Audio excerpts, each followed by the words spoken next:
Welcome to the deep dive, ready to get those brain cells firing. Today, we're tackling a pretty controversial idea. Oh, yeah. Definitely one that makes you think twice about some things we might take for granted. We're going deep, deep into the women's rights movement, the one from the 60s and 70s. Yeah. But here's the twist. We're going to be looking at, well, the idea that maybe it wasn't all about, pure social progress. Like there might have been something else going on underneath, huh? Yeah, exactly. And to guide us through this deep dive, we have Sylvia Ola and her article, Ladies, We Have Walked Into This Trap. Interesting title. It is, isn't it? So Ola, she's an employee experience design consultant. Yeah. She makes this really bold argument that the reason we saw so many women entering the workforce back then, it wasn't necessarily, just this burning desire for empowerment. She's saying it was more about economics. Yeah, she's basically saying that money was the main driver. Makes you think. I mean, how often do we hear about female empowerment today, right? It's like this core idea about that whole era. It is. To really understand what Ola's getting at, we got to go back way back to the 1950s. Think about it. Back then, a single income, that was often enough for a family to, live comfortably. Yeah, things were different then, for sure. And now, yeah. like today, dual incomes are basically the norm, right? Almost like you need two people working. So the question is, was this this natural evolution? Well, was there something pushing us in that direction? Exactly. Now, Ola, she jumps right into this. She says governments and corporations, especially back in World War II, they started to see the massive economic potential of having a bigger workforce. More people working means more money, right? Right. And guess who was this untapped resource just waiting? Women. Bingo. Ola even talks about how, wartime, in a weird way, it became this proving ground. All the men were away, right? So women stepped in, took on these jobs that were always seen as, men's work. And they proved they could do it. They totally did. So after the war's over, the economy is booming. Businesses, they need more consumers, more people buying stuff, and, of course, more workers to keep this whole thing going. Keep that growth rolling, right? So how do you do that? How do you, tap into this huge potential workforce? Well, Ola, she brings up this really catchy quote. Don't work for the man, work for yourself. Ooh, I remember hearing that. Powerful stuff. Right. It spoke to a lot of women back then, especially the ones who were, kind of tired of being stuck in those traditional roles. Wanting that freedom, that independence. Totally. So, yeah, we see this rise in dual-income households. But Ola, she wants us to think about, the fine print of this whole societal shift. Who was really winning in this whole scenario? Exactly. Because let's be real, a whole bunch of industries started doing really well when more women started working. Childcare, schools, retail, transportation, the whole system kind of adapted. Adapted and profited. Right. And Ola takes it even further. She links all this spending power to the fact that the cost of living started to go up too, like houses, interest rates, taxes, all the things that supposedly two incomes were going to help with. But then those things become more expensive because more people have money, so everyone needs a second income. Exactly. It's like this crazy catch-22. Yeah. You're told you need to work to be financially secure, but then the way things are set up makes it feel like you're always chasing that security, always one step behind. Always needing more.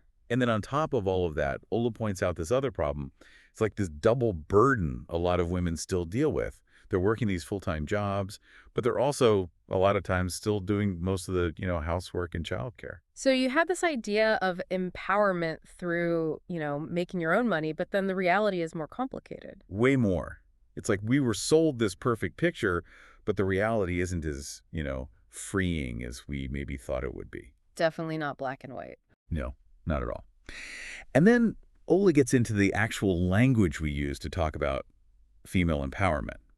She says it's almost always framed in terms of, money and economics. It's all about the economic power of women. Right. She even pulls up all these examples like headlines and initiatives from, big global organizations, the UN, the World Bank, the OECD. What are they all about? The economic power of women. Interesting how that phrasing keeps coming up. Right. It's the only thing that matters. And, I'm not saying economic empowerment isn't important. It is. It gives women choices, right? Absolutely. Opportunities they might not have had before. For sure. Opens doors.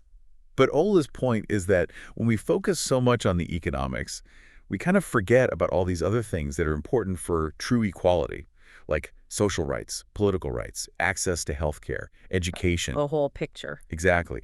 And then Ola brings in this personal story that I thought was really interesting. She talks about her dad and his view on all these, empowerment movements. So what do you think? He was kind of cynical. He basically thought women were like easily swayed by anything that sounded good, even if it wasn't really in their best interest. Like falling for the marketing. Yeah, exactly. And that gets us to, I think, like the heart of what Ola's is trying to say. We need to be way more critical of all these messages we're constantly bombarded with, especially the ones that use these buzzwords like empowerment and progress. Just because something sounds good doesn't mean it actually is. Right. Just because it sounds liberating, doesn't mean it's not actually benefiting someone else. It's about looking deeper past the surface. Thinking for ourselves. Absolutely. It's like they dangle this shiny thing in front of you, this idea of, freedom and being your own boss. But then behind the scenes, the whole setup might not be so freeing after all. Yeah, kind of like buying something that's got this amazing ad campaign, but then you read the fine print and you're like, wait a minute. Ola's article really makes you realize how important it is to, think for yourself. Don't just accept everything at face value. Challenge the status quo, right? Exactly. And she's not afraid to ask those tough questions, even if they make people uncomfortable. She does bring up some good points, though. Like, she does acknowledge that a lot of women have benefited from, going to work. Oh, yeah, definitely. Financial independence is huge, right? It's given so many women the ability to, pursue their dreams. Totally. But it's like she's saying, okay, that's great, but let's also look at the downsides. What are the trade-offs? What's the full picture? Are there other ways we could organize things that might be better for everyone, not just, a select few? Right. What would those alternatives look like? If we're saying this current system isn't perfect, how could we do things differently? That's the big question, isn't it? I think a big part of it has to do with recognizing how valuable care work is, both in families and in society in general. It's like that work is invisible right now. Mm. Like it's not valued, even though it's so essential. Totally. We can't have a functioning society without it. And if we're talking about true equality, we have to find ways to support the people who are doing that care work, right?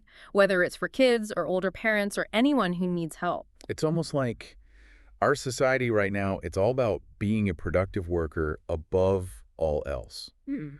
And we haven't really figured out how to value the work of caring for other people. Right. And that work is so emotionally demanding. It's deeply personal. So yeah, things get complicated because then we're talking about a whole shift in societal values and structures. It's not just changing a few laws, it's changing how we think about things. Changing mindsets. Challenging these deep-seated assumptions about what kind of work is actually valuable. It's a big task, for sure. Yeah. But at least Ola's article, it's got people talking, making us think about how we define these ideas of progress and empowerment. What do they actually mean in our lives? It's like a reminder that real progress, it means questioning everything, even the things that seem like, obvious wins. Looking beyond the surface, right? Asking who benefits. What are the potential costs? Are there other ways to do this that might be fair for everyone? Yeah, asking those questions. So what does all this mean for our listeners? Where do we go from here? I think the most important thing is just being aware, Now that you've heard this perspective, you can look at those headlines and initiatives Ola talks about with a different eye, question those messages about female empowerment, think about the systems at play. Like realizing there might be more to the story than what you're being told. Right, exactly. And now it's about figuring out how to navigate all this in a way that, fits with your own values and goals. It's a personal journey, right? Yeah, for sure.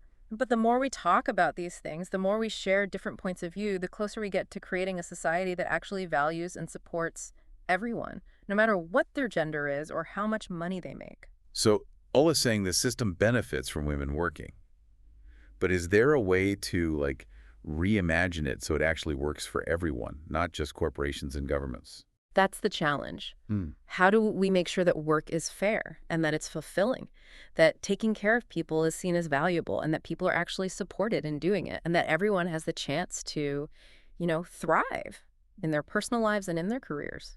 It's about creating a world where your choices are really your choices, not just you doing what you have to do because of economic pressure or what society expects. Exactly. Where you're not forced into a certain role just because the system needs you to be there.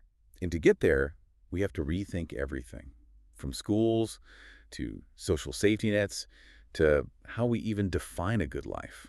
Yeah, it's a lot to consider. But these conversations are important, even if they're tough. They are, because we don't have to just accept things the way they are. Yeah. The way things are set up now, it's not necessarily the best way forward. Sometimes you have to question everything to make things better. I like that. Question everything. It's a good motto.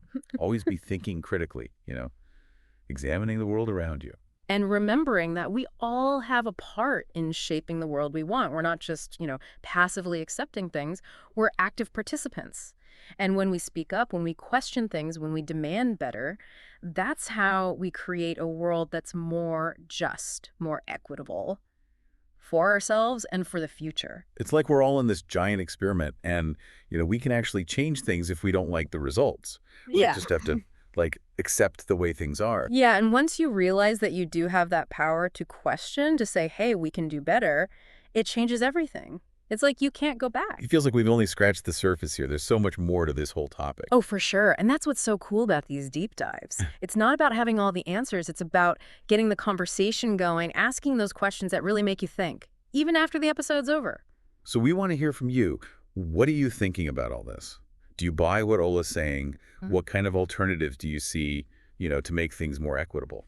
Share your thoughts, your experiences, what you hope for, what worries you.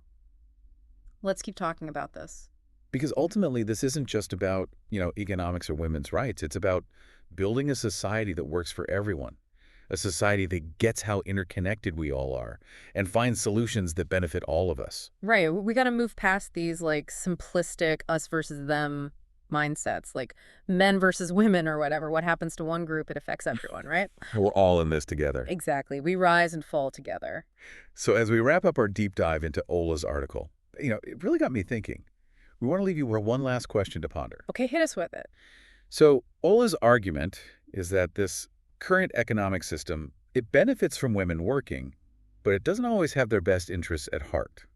So what other models are out there? What could we create that would be more equitable, and more fulfilling for both men and women? Yeah, what would it look like to have work and family and personal fulfillment all kind of in harmony? A world where taking care of others is actually valued, and everybody has a real chance to thrive, not just, based on gender or how much money they make. Let that question really sink in. Challenge those assumptions that you've, maybe always taken for granted. Explore different ideas. Imagine what the future could be if we moved past the limitations of this system and built something truly better. Because we have the power to do that, each and every one of us. Thanks for joining us on this Step Dive. Until next time, keep questioning, keep exploring, and keep pushing for a better world. See you next time.